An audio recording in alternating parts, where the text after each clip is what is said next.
To learning मित्रम। आज हम class 9th की हिस्ट्री की एनसीईआरटी बुक का एक्सरसाइज 2 यूरोप में समाजवाद एवं रूसी क्रांति को डिस्कस करेंगे। तो चलिए अब इसे शुरू करते हैं।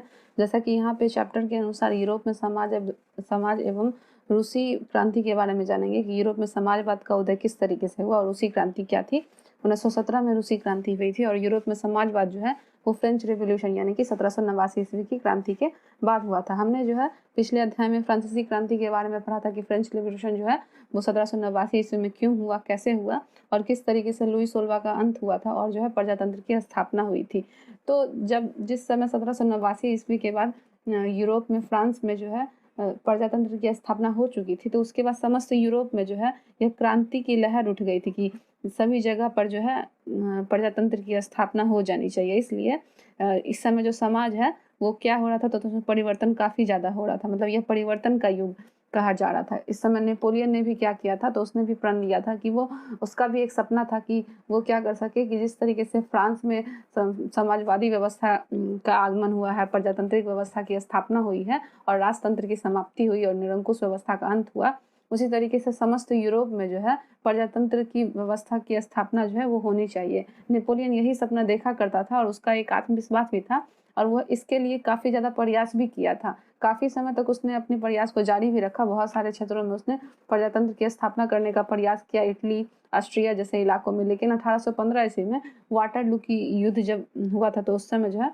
नेपोलियन मारा गया था और उसके साथ ही जो है इस स्वप्न का अंत हो गया था। तो धीरे धीरे जो है हमने क्या देखा था कि फ्रेंच रेवोल्यूशन के बाद प्रजातंत्र की स्थापना हो गई थी, लेकिन नेपोलियन के मरने के बाद राजतंत्र भी जो है कहीं कहीं जो है पनपने लगा था। लेकिन इससे हम यह तो नहीं मान सकते हैं कि लोगों के मन में अपने देश के प्रति राष्ट्रवादी भावना का विकास ना हुआ होगा। फ्रांस की क्रांति का एक मुख्य गुण यह था कि फ्रांस की क्रांति अब जाते जाते जो है लोगों के मन में अपने देश के प्रति राष्ट्रवादी भावना को पहले से ही विकसित कर चुका था। अब जो धीरे धीरे यह भावना विकसित हो रही थी, तो कहीं से भी राजतंत्र को स्थापित करना जो है वो थोड़ा मुश्किल हो रहा था। इस कारण जो है फ्रांसीसी क्रांति के बाद प्रजातंत्र की स्थापना हो जाने के बाद यहाँ से 3 वर्ग की उत्पत्ति हुई थी, जिसके बारे में हम आगे चर्चा करेंगे, जो कि उदारवादी, रेडिकल और रूढ़िवादी थे। ये लोग चाहते थे कि किस तरीके से जो भी फ्रांस की व्यवस्था में सुधार हो उसका संपन्न यूरोप में इस तरीके से सुधार की प्रक्रिया चल सके। जो उदारवादी लोग थे वो इस समर्थन में थे कि सभी जितने भी लोग हैं उनको जो है अधिकार मिल सके, जैसे वोट डालने का अधिकार हो गया। क्योंकि पहले का जो राजतंत्र व्यवस्था था वो जन पे आधारित होता था। जो राजा होते थे उनके बेटे जो है राज शासन संभालते थे, भले वो राज्य अधिकारी के योग्य हो या न हो, वे अपना शासन करते ही थे। जैसे कि लुई 14 के बाद लुई 16 इस तरीके से राजा का शासन होता था।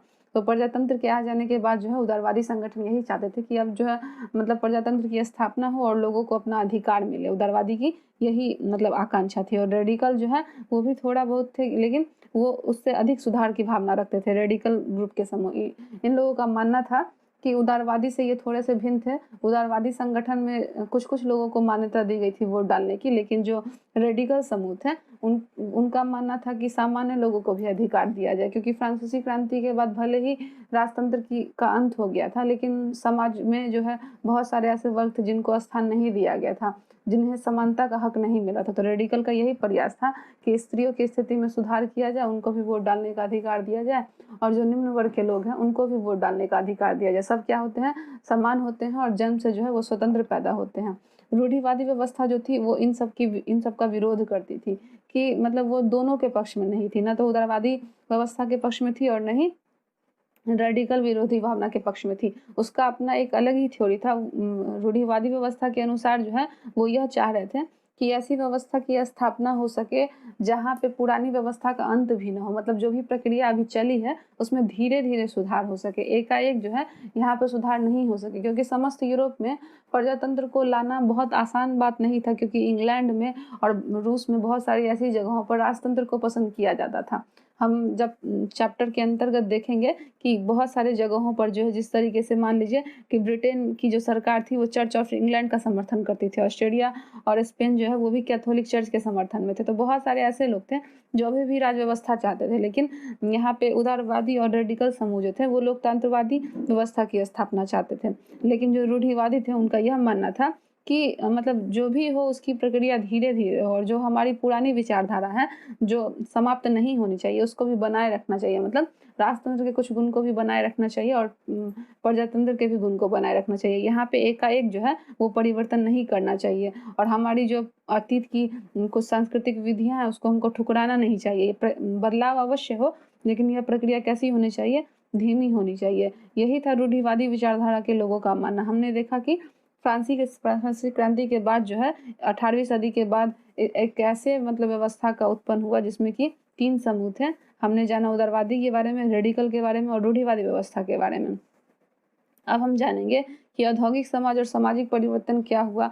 अब मान लीजिए कि 17वीं से 18वीं शताब्दी में, जिस समय फ्रांसीसी क्रांति हो चुकी थी, तो यहाँ पे औद्योगिकरण की व्यवस्था भी आ गई थी। यहाँ पे जो भी लोग थे, जैसे कि जो लोग कुटीर व्यवस्था से हाथ से बनने वाले कार्य किया करते थे, औद्योगिकरण के युग के बाद मशीनी युग आ गया था और यहाँ पे फैक्ट्रियों की स्थापना होने लगी थी, जिसमें कि जो भी पूंजीवादी लोग होते थे वे अपनी पूंजी लगाकर एक बड़ा सा व्यापार व्यवसाय किया करते थे। उसमें जो है श्रमिकों और किसानों को कार्य करने का भी मतलब अधिकार देते थे, लेकिन उनका जो व्यवस्था था, उनके जो घरेलू कार्य थे, उसका इससे अंत होते जा रहा था। नई व्यवस्था तो आ रही थी, लेकिन बहुत सारे लोग, उनका जो कार्य था, जो वो घरेलू कार्य करते थे, कुटीर उद्योग, वो एक तरीके से समाप्त होता जा रहा था। लेकिन समाज के परिवर्तन के लिए भी यह आवश्यक था कि वे लोग जितने भी यूरोप के देश थे वो इस औद्योगिकरण की नीति को अपनाएं। तो धीरे धीरे जो है कहीं कहीं बेरोजगारी तो कम हो रही थी, लेकिन बहुत सारे ऐसे लोग थे जिनको काम नहीं मिल पा रहा था। मशीनी युग आ जाने के कारण हाथ से बने चीज़ें लोग नहीं पसंद कर रहे थे, तो बहुत सारे लोगों का जो है काम धंधा जो है वो भी मंद हो गया था। और धीरे धीरे हमने क्या देखा कि सड़क की व्यवस्था होने लगी, रेलवे की व्यवस्था होने लगी, पानी वाले बड़े बड़े जहाज चलने लगे। जो गांव वाले इलाके वाले क्षेत्र थे वो अब शहरों में परिवर्तन हो गए थे। जैसा कि यहाँ पे एक आप चित्र देख सकते हैं कि 19वीं शताब्दी में लंदन में गरीबों की दशा उस समय एक व्यक्ति की दृष्टि में, वहाँ पे जो व्यवस्था अचानक से चेंज हो गई थी, तो समस्त यूरोप में इसका प्रभाव पड़ा था। जिसमें कि लंदन में देखिए यहाँ पे गरीबों का चित्र दिखाया गया है कि यहाँ पे कुछ लोग तो अमीर बन बैठे हैं, लेकिन कुछ क्या है, उनकी स्थिति बहुत ज़्यादा खराब है। उन्हें खाने के भी ठीक से जो है वो पैसे नहीं प्राप्त हो रहे हैं, उनका परिवार का भी पोषण जो है वो नहीं चल रहा है। तो औद्योगिक क्रांति के बाद जो है अच्छा परिवर्तन तो हुआ ही, लेकिन यहाँ पे बहुत सारी जगहों पर जो है बेरोजगारी भी बढ़ गई थी। पूंजीवादी लोग जो है अपने मनमाने अनुसार तरीके से लोगों से कार्य करवाते थे, घंटे भी काम करने के काफ़ी ज़्यादा अधिक होते थे और लोगों को मजदूरी और वेतन बहुत कम मिलता था। तो वे जो भी गरीब लोग थे वो अपने पुराने काम से संतुष्ट थे और वो इस पूंजीवादी व्यवस्था का विरोध करते थे, क्योंकि यहाँ पे जो है उन्हें अच्छी तनख्वाह नहीं मिलती थी, उनके परिवार का भरण पोषण नहीं हो पाता था, तो वो काम करने भी नहीं जा सकते थे। इस तरीके से जो यूरोप की व्यवस्था थी उसमें औद्योगिकरण के युग में कहीं न कहीं बेरोजगारी की स्थिति भी व्याप्त हो चुकी थी और वे उस व्यवस्था से संतुष्ट नहीं थे। तो इस समय रेडिकल और जो रूढ़िवादी वर्ग के लोग थे, उन लोगों ने जितने भी सामान्य और गरीब लोग थे उनका मनोबल काफ़ी ज़्यादा बढ़ाया। उनको अपने देश के प्रति, राष्ट्रवादी भावना के प्रति और पूंजीवादी व्यवस्था के प्रति जो है वो विरोध करने के बल को प्रयत्न दिया। न्यूज़पेपर के माध्यम से, उसके बाद भाषण के माध्यम से दार्शनिकों ने अपने विचारों के अनुसार जो है लोगों को काफ़ी ज़्यादा प्रेरित किया। और हम क्या देखते हैं कि इस समय गरीब, किसान और जितने भी श्रमिक लोग थे वे काफ़ी ज़्यादा समर्थक हो गए थे इन रूढ़िवादी लोगों के लिए, क्योंकि वो लोग प्रयत्न कर रहे थे किस तरीके से जो है इन्हें हम कार्य दिलवा सके और बेरोजगारी को कम किया जा सके। और जैसे कि जितने भी औद्योगिकरण की नीति आ गई थी उस कारण किसानों को अपने अनुसार काम नहीं करना पड़ता था। उन लोगों को जो कार्य करना पड़ता था वो जितने भी मालिक होते थे उनके अनुसार काम करना होता था, तो वे लोग यह नहीं चाहते थे। और गरीबों की स्थिति सुधार करने के लिए रेडिकल और रूढ़िवादियों ने बहुत सारे प्रयास किए। इस कारण इनकी जनसंख्या काफ़ी ज़्यादा थी और लोग इनका काफ़ी ज़्यादा सम्मान भी करते थे, क्योंकि इनके द्वारा जो है इन लोगों को काम वगैरह भी मिल जाता और जो है पूंजीवादी व्यवस्था का ये लोग क्या कर रहे थे, एक तरीके से विरोध कर रहे थे। 1815 में इटली की स्थिति क्या थी कि राष्ट्रवादी गिस्पे मेजीनी, यहाँ पे मेजीनी एक व्यक्ति था। चलिए हम इनके बारे में समझते हैं कि मेजीनी ने क्या किया। उस समय जब नेपोलियन की मृत्यु हो गई थी 1815 की वाटरलू युद्ध में, तो प्रजातंत्र की स्थिति वैसे भी खराब हो गई थी। और जो एक मुसोलिनी नाम का व्यक्ति था जिसने क्या किया था, वो ऑस्ट्रिया का चांसलर था। उसने समस्त यूरोप में फिर से राजतंत्र की व्यवस्था को लागू कर दिया था। और उसने क्या किया कि जितने भी न्यूज़पेपर होते थे और जो भी दार्शनिक लोग होते थे उस पर पूर्ण रूप से प्रतिबंध लगा दिया और जितने भी नेपोलियन ने प्रयास किया था प्रजातंत्र की स्थापना की थी, उन सभी चीज़ों को उसने ध्वस्त कर दिया। मतलब पूरी तरीके से उसने क्या किया, तो प्रजातंत्र का विरोध किया और राजतंत्र को स्थापित किया और राजतंत्र के समर्थन में जितने भी लोग थे उनका एक ग्रुप तैयार किया ताकि हर जगह जो है प्रजातंत्र को कुचल दिया जा सके और राजतंत्र की पुनः स्थापना हो सके। तो मेजिनी ने इस प्रयास में क्या किया कि इटली में वह एक दार्शनिक था जिसने बढ़ चढ़ कर इसमें हिस्सा लिया और उसने यंग इटली नामक एक पुस्तक भी लिखी जिसमें लोगों को अपने देश के प्रति, अपने राष्ट्रवाद के प्रति जो है प्रेम करना सिखाया और मतलब राजतंत्र के लिए विरोध कैसे करते हैं उसकी भावनाओं को उजागर करने का प्रयास किया। उसने अपनी कृति से, अपनी पुस्तक के माध्यम से लोगों में राष्ट्रवादी भावना को प्रेरित भी किया। अब चलिए हम इसको समझते हैं कि यूरोप में समाजवाद किस तरीके से आया और इसका आगमन जो है वो कैसे हुआ। चलिए तो हम समझते हैं कि यूरोप में समाजवाद का प्रारंभ कैसे हुआ। तो इस समय जब औद्योगिक क्रांति हो चुकी थी, तो औद्योगिक क्रांति के आ जाने के बाद बहुत सारे पूंजीवादी जो लोग थे उनका जो मन था, उनका वर्चस्व काफ़ी ज़्यादा बढ़ गया था। वो पैसा लगाकर अधिक से अधिक फैक्ट्रियों की स्थापना करते थे और उससे काफ़ी ज़्यादा मुनाफा कमाते थे। इसका असर यह हुआ कि समाज में केवल कुछ ही वर्ग जिनके पास पैसे थे वो अमीर बन बैठे और बहुत सारे गरीब लोग जो थे उनकी स्थिति काफ़ी ज़्यादा खराब हो गई। तो यूरोप में बहुत सारे ऐसे दार्शनिक थे जिन्होंने यह प्रयत्न किया कि जो भी व्यवस्था औद्योगिकरण के द्वारा लाई गई है उसमें किसी एक व्यक्ति का अधिकार ना हो। मतलब सारे व्यक्ति अगर काम करते हैं तो पूंजी का बंटवारा क्या होना चाहिए, समान वितरण में होना चाहिए ताकि सभी लोगों को इसका लाभ मिल सके। केवल पूंजीवादी ही लोग नहीं हो जो अमीर बन जाए, इसका प्रभाव जो है वो गरीब लोगों पर भी पड़े। यानी कि जो संपत्ति होती है वो निजी नहीं होकर क्या होनी चाहिए, सार्वजनिक होनी चाहिए, जिसमें कि काफ़ी ज़्यादा लोगों ने प्रयत्न किया। समाजवादियों के पास एक मतलब बिल्कुल भिन्न दृष्टि थी भविष्य के लिए और जिसमें कि कुछ समाजवादियों ने कोऑपरेटिव समूह बनाया जिसमें एक व्यक्ति थे रॉबर्ट ओवन जो कि उद्योगपति थे। उन्होंने 1771 से 1858 तक एक मतलब व्यवस्था अपनाई थी जिसमें उन्होंने कहा था कि इंडियानी यानी कि अमेरिका में नया समन्वय के नाम से एक नए समुदाय की रचना प्रकाशित की जाए। इसी तरीके से फ्रांस में लुई ब्लॉक ने 1813 से 1882 में वे चाहते थे कि सरकार एक ऐसी पूंजीवादी व्यवस्था की स्थापना करे जिसमें किसी भी व्यक्ति का खास अधिकार नहीं हो। लोग समूह में काम करते हैं, समूह में चीज़ें बनाते हैं तो मुनाफा भी क्या करें, वे आपस में समूह में ही बांटें। तो इस तरीके से वहाँ पे जो समाजवादी थे उन्होंने क्या किया, तो उन्होंने परिवर्तन करने का प्रयास किया, यूरोप में समाजवाद को लाने का प्रयास किया और जो दृष्टि थी उसको बदलने का प्रयास किया ताकि पूंजीवादी का अधिकार नहीं हो सके, बाकी जितने भी लोग हैं जो साथ में काम करते हैं उन लोगों का अधिकार हो सके। इसी तरीके से हम जानेंगे कार्ल मार्क्स के बारे में। उनका बहुत ज़्यादा योगदान है कार्ल मार्क्स का समाजवादी व्यवस्था को लाने में, क्योंकि वो समाजवादी व्यवस्था की कल्पना करते थे और पूंजीवादी व्यवस्था का विरोध करते थे। उन्होंने दास प्रथा का भी खंडन किया है। उनकी एक पुस्तक है दास कैपिटल जिसमें उन्होंने दास प्रथा का घोर विरोध किया है। उनकी यह कृति पूरे यूरोप में प्रचलित थी क्योंकि उनका मानना था कि समाज के प्रत्येक लोगों का अधिकार होना चाहिए समान रूप से। वे स्वतंत्र जन्मते हैं तो उन्हें सभी चीज़ों में क्या होना चाहिए, समान अधिकार होना चाहिए। बहुत सारे श्रमिक और बहुत सारे जितने भी किसान वर्ग के लोग थे वे इनसे काफ़ी ज़्यादा प्रभावित थे और कार्ल मार्क्स, फ्रेडरिक एंगल्स जैसे लोगों ने काफ़ी ज़्यादा प्रचार प्रसार किया। जो फैक्ट्रियाँ होती थी उन पर जो पूंजीवादी लोग होते थे और मनमाना अपने तरीके से कार्य करवाते थे, कम वेतन देते थे, उसका काफ़ी ज़्यादा विरोध किया और लोगों में एक ऐसी भावना को प्रज्वलित किया जिसका नाम समाजवाद है।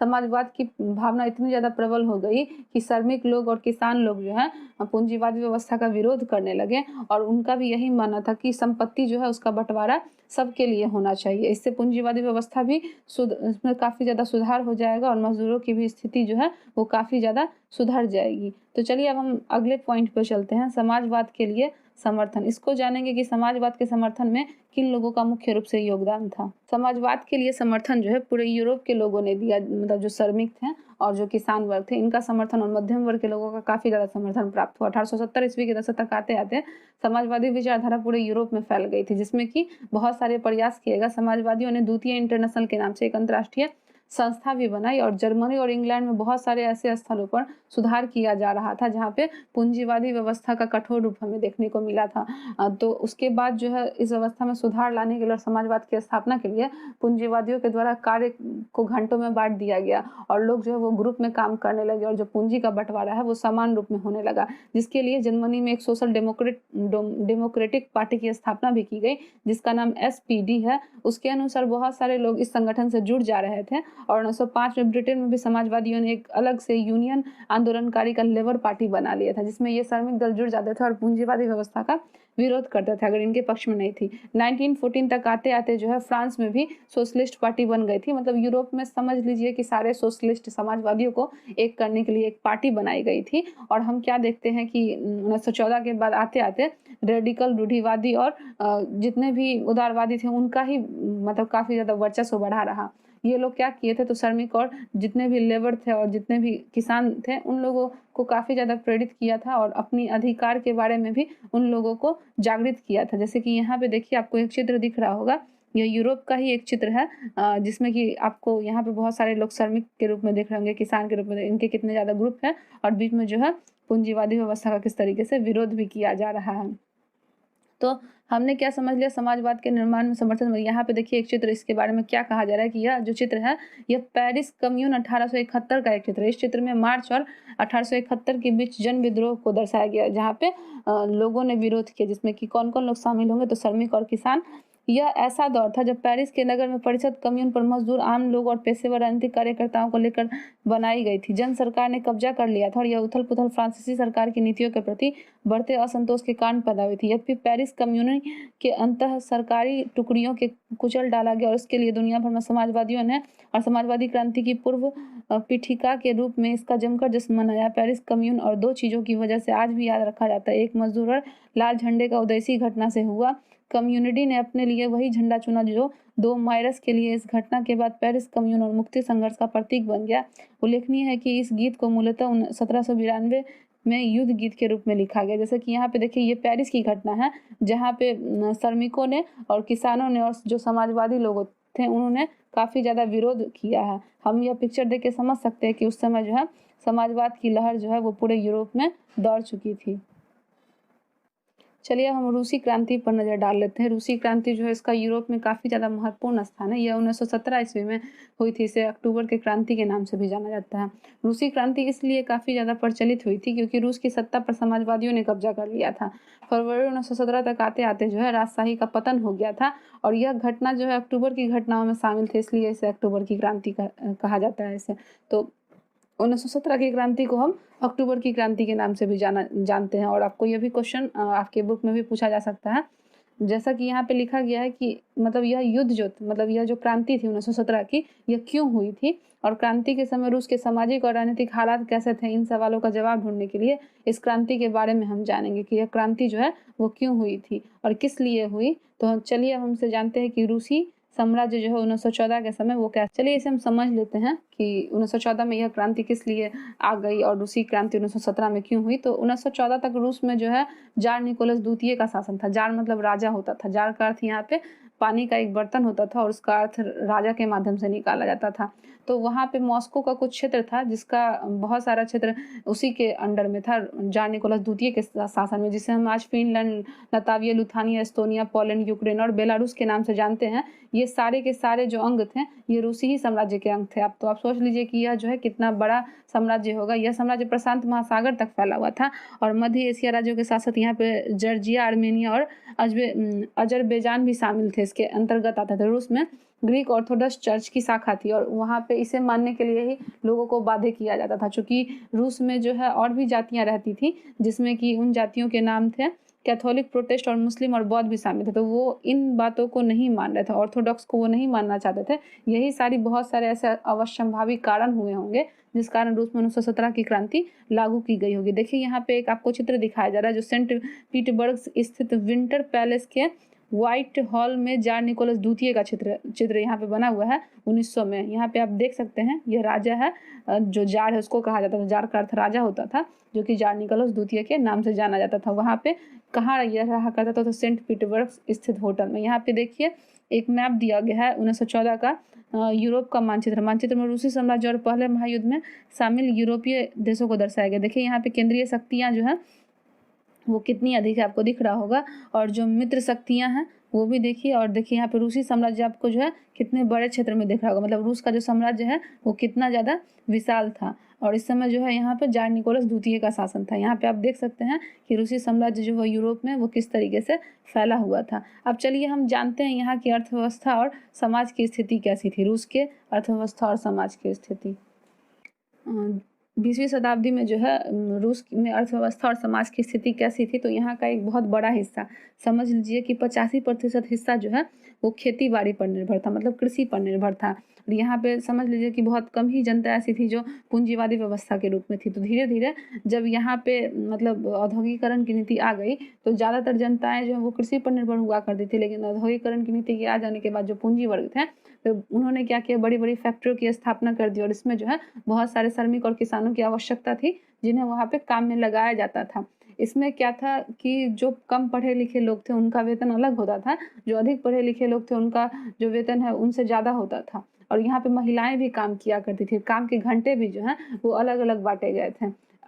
उसके बाद जो है यहाँ पे जितने भी कारखाने थे वहाँ पे देख-रेख के लिए पुलिस की व्यवस्था ज़रूर की गई थी, लेकिन ये पुलिस भी उनके दबाव में आकर जो है केवल पूंजीपतियों के ही की बातों को मानते थे और उन्हीं की बातों का पालन भी किया करते थे। यहाँ पे श्रमिकों और किसानों की स्थिति जो है वो दिन प्रतिदिन खराब होती जा रही थी। इसका कारण ये था कि काम के घंटे जो है वो निश्चित नहीं किए गए थे। यहाँ पे काम जो है 10 से 12 घंटा तक उन लोगों को करवाया जाता था और बहुत सारे लोग जो काम किया करते थे उसमें वेतन अलग-अलग हुआ करते थे। श्रमिकों और किसान जो कम पढ़े लिखे होते या नहीं भी पढ़े लिखे थे तो उन्हें बहुत कम वेतन दिया जाता था और काम के घंटे अधिक होते थे और जो पढ़े लिखे होते थे उनसे भी काम लिया जाता, लेकिन उनका वेतन बाकी लोगों से अलग होता था। यहाँ पे 31% महिलाएं जो हैं वो पुरुषों के मुकाबले काम करती थी और ज़्यादातर जो है उन्हें पुरुषों से कम वेतन मिलता था, लगभग आधा वेतन आप समझ लीजिए कि उनसे मिलता था। इसलिए यहाँ के जो लोग थे उनकी स्थिति बहुत ज़्यादा खराब हो गई थी। औद्योगिकरण की नीति आ जाने से जो है रूस में 1900 ईस्वी तक कुछ इलाकों में कारीगर और कारखाना मजदूरों की संख्या बराबर हो गई थी, कि जो लोग काम कर रहे थे कारीगर और कारखाना मजदूर, आप सोच सकते हैं कि इनकी स्थिति तुरंत में कितनी ज़्यादा सुदृढ़ हो गई थी और यह अपना पूरा प्रभाव जो है वो स्थापित करते जा रहे थे।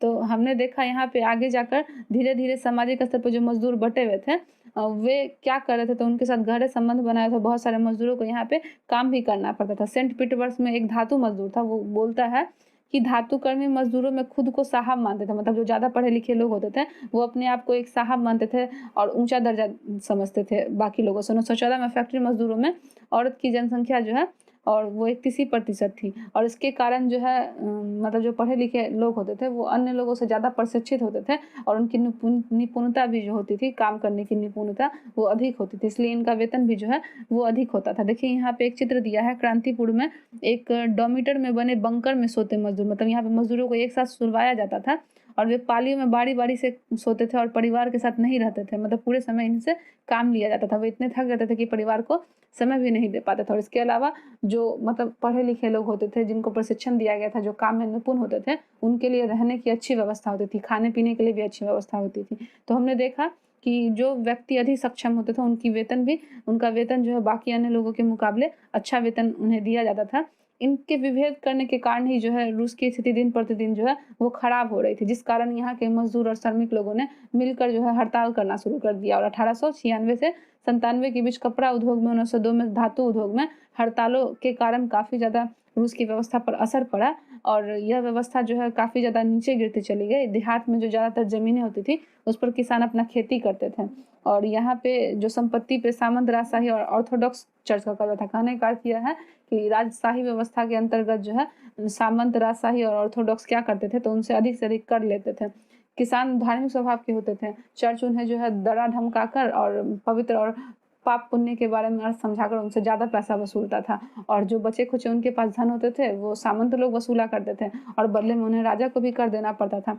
इस कारण इनकी स्थिति बहुत अच्छी नहीं थी और उस समय फ्रांस में चूंकि क्रांति हो चुकी थी, जो हमने फ्रेंच रेवोल्यूशन के बारे में पढ़ा था, उससे भी ये लोग काफ़ी ज़्यादा प्रेरित थे और उसके किसान भी यही चाहते थे कि यहाँ पे भी राजतंत्रीय व्यवस्था समाप्त हो जाए और यहाँ पे भी प्रजातांत्रिक व्यवस्था जो है उसकी स्थापना हो जाए।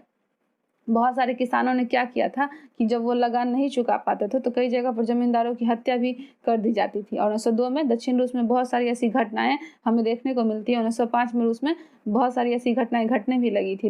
यूरोप में जो किसान थे उसमें रूस में भी किसान के मुकाबले जो है वो काफ़ी भिन्न थे। रूस के किसान अलग होते थे और यूरोप में जो समस्त किसान थे वो अलग थे। यहाँ के किसान समय समय पर सारी ज़मीन को अपने मीर को सौंप देते थे, जो उनसे बड़े ज़मींदार होते थे और जो कम्यून के प्रत्येक परिवार की ज़रूरत के हिसाब से किसानों को ज़मीन बाँटता था, मतलब उन्हें अपना ही ज़मीन सौंप देना होता था ज़मींदारों को, जिस कारण जो है जो भी खेती वगैरह होती थी उस पे जो भी अन्न उपज जाता था बस उन्हें भरण-पोषण के लिए दे दिया जाता था। अब हम देखिए कि यहाँ पे एक स्रोत दिया गया है, उसे हम समझते हैं कि इसके अंतर्गत क्या कहा जा रहा है। चलिए, यह जो पत्र है या जो स्रोत है उसके माध्यम से क्या कहा जा रहा है कि जो अलेक्जेंडर थे कार्यकर्ता यहाँ के, वो गुप्त रूप से किस तरीके से क्या करते थे, लोगों के पास जो है भाषण वगैरह दिया करते थे और काम जो है वो किस तरीके से करते थे। तो सारे लोगों को एक कारखाने में और दुकान में जा जाकर प्रचार किया जाता था और अध्ययन चक्र भी चलाया जाता था। वहाँ पे जितने भी मजदूर होते थे उनको एक साथ बैठा लिया जाता था और शाम को या फिर लंच के समय या फिर फाटक के बाहर और यार्ड में वो मंजिला इमारतें इस तरीके से बनाई गई थी कि लोगों को जो है, जैसे प्लग हम लगाते हैं तो सारी जगह इंफॉर्मेशन पहुंच जाता है। यहाँ पे लोग क्या करते थे, लोगों को, श्रमिकों को, जो मतलब एक मुख्य व्यक्ति होता था वो शासन करता था, फोन के माध्यम से लोगों को आदेश दिया करता था और जब तक कोई पुलिस आता था इसकी जांच करने के लिए तो लोग खबर कर देते थे। मतलब इस तरीके से जो है पूरी तरीके से व्यवस्था जो है वो चलती थी और बहुत मुख्य रूप से काम किए जाते थे। यहाँ पे एक जगह पे पूरी भीड़ इकट्ठा हो जाती थी जहाँ पे एक आंदोलन करने के लिए एक व्यक्ति होता था और वही क्या करता था, इसके बारे में लोगों को समझाया करता था। अब चलिए जानेंगे रूस में समाजवाद के बारे में कि रूस में समाजवाद जो है वो किस तरीके से आया। अब यहाँ क्या कहा जा रहा है कि 1914 से पहले जो है रूस में सभी राजनीतिक पार्टियां गैर कानूनी थी, मतलब अपने मन से यह पार्टियां बन जाया करती थी, क्योंकि यहाँ पे राजतांत्रिक व्यवस्था जैसी शासन व्यवस्था थी और जहाँ भी कहीं पे भी श्रमिक के लिए और किसानों के लिए संगठन बनने शुरू हो गए थे उसे पूरी तरीके से जो है गैर कानूनी बता दिया जाता था और यहाँ पे एक अखबार भी निकाली जाती थी जिसके तहत जो है मजदूरों को संगठित किया जाता था। वहाँ पे बहुत सारी गैर कानूनी पार्टी बन गई थी जो लोगों को एकत्रित करने का काम करती थी। समय समय पर राजा उसको दबा दिया करते थे, लेकिन फिर भी यहाँ पे जो है धीरे धीरे आते आते 1900 ईस्वी में सोशलिस्ट पार्टी बन चुकी थी जिसके तहत जो है श्रमिक और किसानों और मजदूरों की स्थिति को सामान्य करना था और यहाँ पे उनको उनका हक भी दिलाना था। लेकिन जो व्यवस्था थी रूस में, वहाँ पे लेनिन जो है उनका माना था, उन्होंने क्या किया था, तो एक संगठन बनाया था जो सोशलिस्ट पार्टी थी। उनके अनुसार यहाँ पे कुछ किसान गरीब हैं, कुछ किसान अमीर है और कुछ जो है वो मजदूरी करते हैं और कुछ जो है वो पूंजीपति के नौकर हैं, तो सबका विचार एक नहीं था, इसलिए इनको संगठित करना आसान नहीं था। इसलिए यहाँ पे जो लेनिन ने संस्था बनाई थी वो दो भाग में बट गई थी, एक बोल्शेविक था, एक दूसरा मेनसेविक था। बोल्शेविक खेमे का मुखिया था व्लादिमीर लेनिन के नाम से जाना गया था और वो सोचते थे कि जो राजा है, जो शासित रूप में शासन करता है, उसकी दमनकारी समाज में पार्टी जो है वो अत्यंत अनुशासित होनी चाहिए और अपने सदस्यों की संख्या व स्तर पर पूरा नियंत्रण रखते थे। और दूसरा खेमा मेनसेविक था जो कि पार्टी में सभी को सदस्यता दी जानी चाहिए, वो यह मानते थे। तो जो भी इससे संबंधित लोग होते थे, जो भी मेनसेविक और बोल्शेविक की बातों को समझते थे, वो इससे जुड़ जाते थे और हमने यही देखेंगे आगे चलकर कि 1917 में किस तरीके से मेनसेविक और बोल्शेविक के कारण जो है 1917 ईस्वी की क्रांति जो है वो हो गई थी। अब चलिए इसको समझते हैं कि उथल पुथल का समय क्या था। 1905 की यह क्रांति किस प्रकार, इस समय जो रूस में उथल पुथल काफ़ी ज़्यादा हो गया था 1905 की क्रांति में, क्योंकि रूस में जो राजा था वो निरंकुश राजशाही था, वो कभी भी श्रमिक या मजदूरों की स्थिति में सुधार करने का प्रयास नहीं कर रहा था। इस कारण यहाँ पे जो गैर कानूनी संगठन थे वो काफ़ी ज़्यादा मतलब स्थापित हो रहे थे, श्रमिकों को और मजदूरों को इकट्ठा किया जा रहा था और कहीं कहीं पर सरकार ने अपनी दमनकारी नीति के कारण जो है इसका विरोध भी किया और कहीं कहीं पर इसको दबा भी दिया गया था। यहाँ पे बहुत सारे ऐसे रूसी साम्राज्य के तहत राष्ट्रवादी थे जो कि इस्लाम के आधुनिकीकरण के समर्थन के बाद जिद्दियों में बहुत सारे मुस्लिम इलाकों का उन्हें समर्थन भी मिल गया था। रूस में जो है 1904 में मजदूरों के लिए यह साल बहुत बुरा रहा, क्योंकि इस समय बहुत सारी चीज़ों में काफ़ी ज़्यादा वृद्धि हो गई थी, सामान भी वे लोग नहीं खरीद पा रहे थे, इस कारण मजदूरों की स्थिति काफ़ी खराब हो गई थी। 1904 में जो असेंबली गठित हुई थी उसके कारण 4 सदस्य को प्यूतिलोव आयरन वर्क्स में उनकी नौकरी से हटा दिया गया था। मतलब बहुत ज़्यादा जो है रूस में स्थिति बिगड़ गई थी, जो लोग विरोध कर रहे थे उनको हटा दिया गया और सेंट पीटर्सबर्ग के 110,000 से भी मजदूर जो थे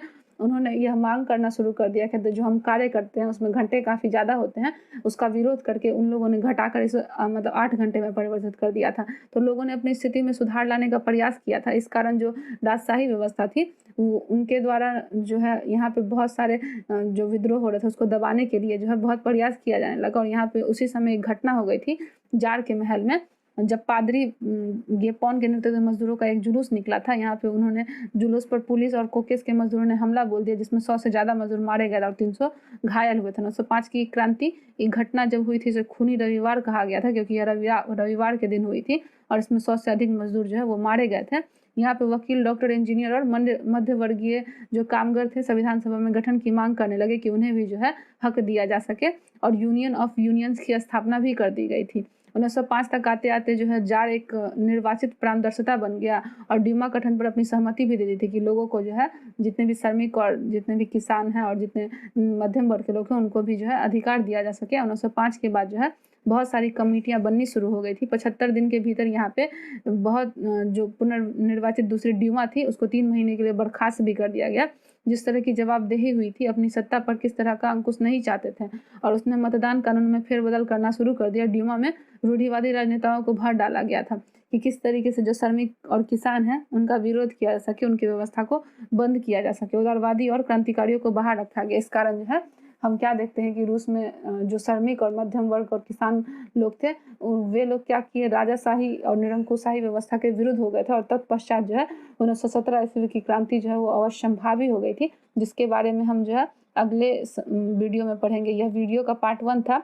अब इसे यहीं पे एंड करते हैं। अगर आपको यह वीडियो अच्छा लगा हो तो इसे लाइक करें, कमेंट करें, सब्सक्राइब करें और बेल आइकन दबाकर नोटिफिकेशन ऑन कर लें और इसे अपने दोस्तों